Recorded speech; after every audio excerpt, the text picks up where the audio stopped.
take you to the Upper East region, where the Regional Security Council says it has put all border security on high alert.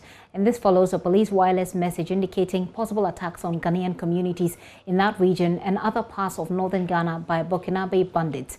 The wireless message indicates that the bandits are suspected to be in possession of military weapons and may have already infiltrated some yet to be identified areas and planning attacks. Upper East Regional Minister Stephen Yakubu has been speaking to us, but we'll be talking to Albert Sori shortly about whether or not the people in the region are responding or how they are responding to the sort of response we have from the minister, which is who leads the Regional Security Council. But listen to the minister first, and then I'll talk to Albert afterwards.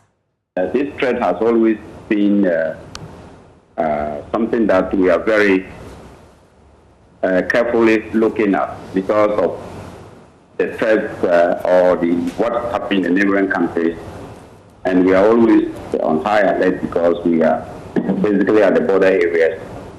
So it's not something new. It's just that the intelligence that we are getting, as you have indicated, is making us really being very high alert on these issues. But there are issues that as Upper Easterners, we are always careful and we are always on high alert just to make sure that nothing comes through our borders.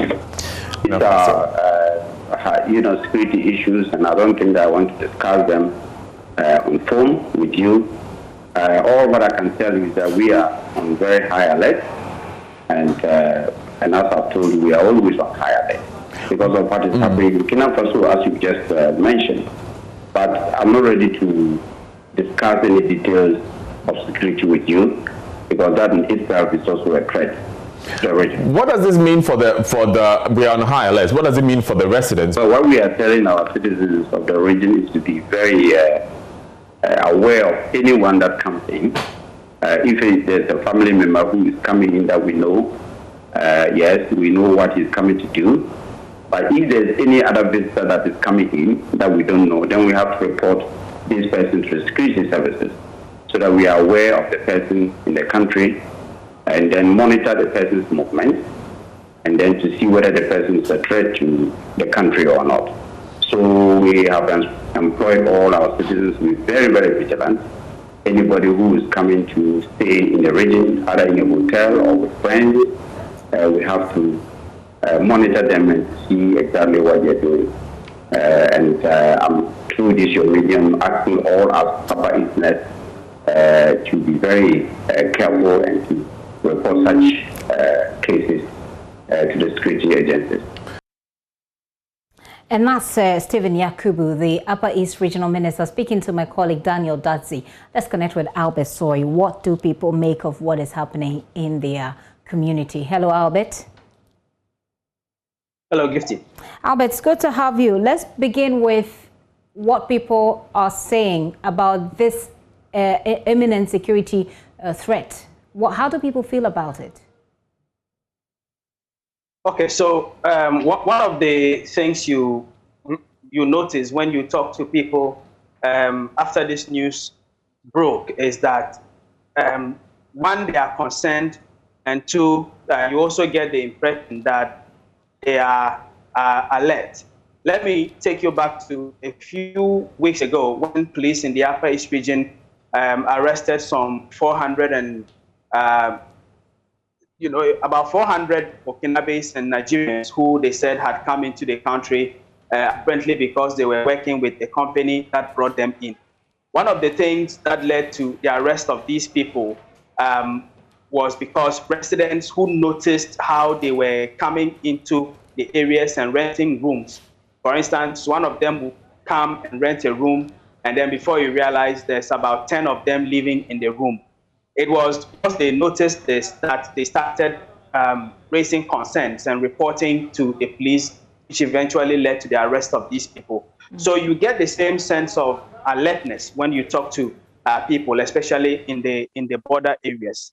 Also, there's a bit of fear as well.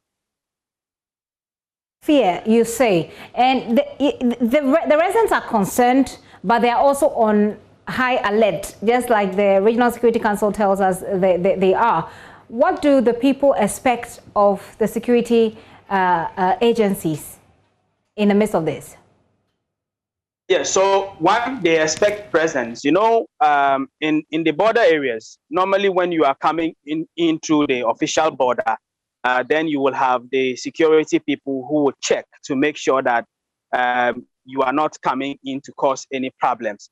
But then there are also the unapproved routes where people can easily come in. Mention can be made of places like the Burkinabe areas, and then places around Fio in the Bogo district, and even in some parts of Paga as well.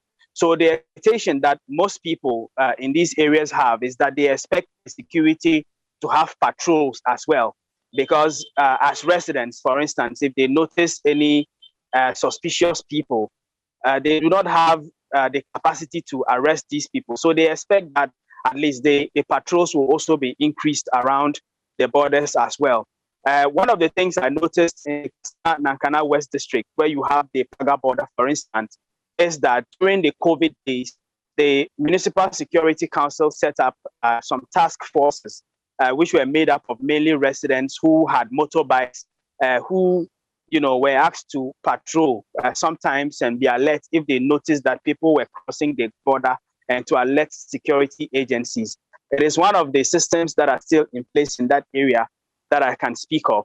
But the expectation from the general public is that there should be more of the uniformed, state security personnel who should be patrolling more often to help if people have, when they notice that there are some suspicious people and they would like to report.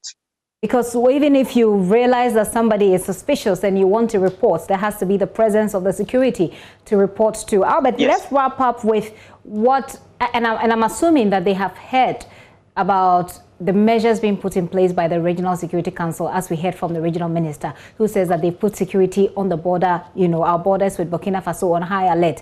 I'm assuming that the people have heard this. How do they respond to this? Do they have faith in these words? Yes, I think that the recent arrest of these Nigerians sort of gave people the confidence that the police would act if they noticed these people. I was one of the persons who got a lot of phone calls from concerned people when they noticed that people from Nigeria and Burkina Faso were coming into Boga municipality, and they were renting rooms and living with other people who they felt were suspicious. And so when the police acted, it gave people confidence. So based on that, I believe that if, when people notice, they will report. But one thing I can also say about the police is that for now, for reasons of protocol, they have decided not to comment on this wireless communication for now. This morning, I was talking to the Upper East Regional Police PRO, and he says that, yes, they are aware of the wireless communication and they are acting because one of the things that, police commands were advised to do was to take steps based on this information. But he wouldn't give any further details, obviously, because for them, these are matters of security that they cannot always divulge on the public domain. As long as people have enough confidence to partner with the security agencies to actually get the work done and to get the security and to get the area secured is what we're looking forward to. Albert, thank you very much for this update, and hopefully we'll be hearing from the people themselves very soon. Albert Story is our Upper East Regional correspondent, bringing us up to speed on what is happening there. Now, we're told that the Regional Security Council is increasing security presence there, but the people also want more patrols. They are concerned. Even though they are alert, they want the presence of the security agencies so that if they need to report, they will. Let's wrap up on the security stories that we've brought to you. In fact, we've been in Accra, we've gone to the Ashanti region, and we've gone to the Upper East region. We want to wrap up with the situation, one of the key situations that has created this big concern or this big conversation about security. That is the robbery that happened just about 2 days ago, in which one police officer was killed and another civilian as well killed. Well, the Ghana Police Service has placed a bounty of 20,000 cedis on the gunman who shot to death that police officer and the eyewitness during the bullion van robbery incident. The Director of Public Affairs with the Police, Superintendent Sheila Kesiabeye Buckman, says the identity of those who provide this information will be strictly protected. Police continue to encourage the public to be on the lookout for the perpetrators of the heinous crime that occurred at Jamestown, Accra. The Inspector General of Police has announced a reward of 20,000 Ghana cedis to any person who gives credible information to police for the arrest of the perpetrators. And in this regard, we assure informants of the utmost protection of their identities. Director of Public Affairs for the Police, Superintendent Sheila Kesiabeye Buckman there. If you know anything, if you see anything, if you've heard anything, talk to the police. That way we can protect each other and we will be on top of our game and we will feel good in this country as well.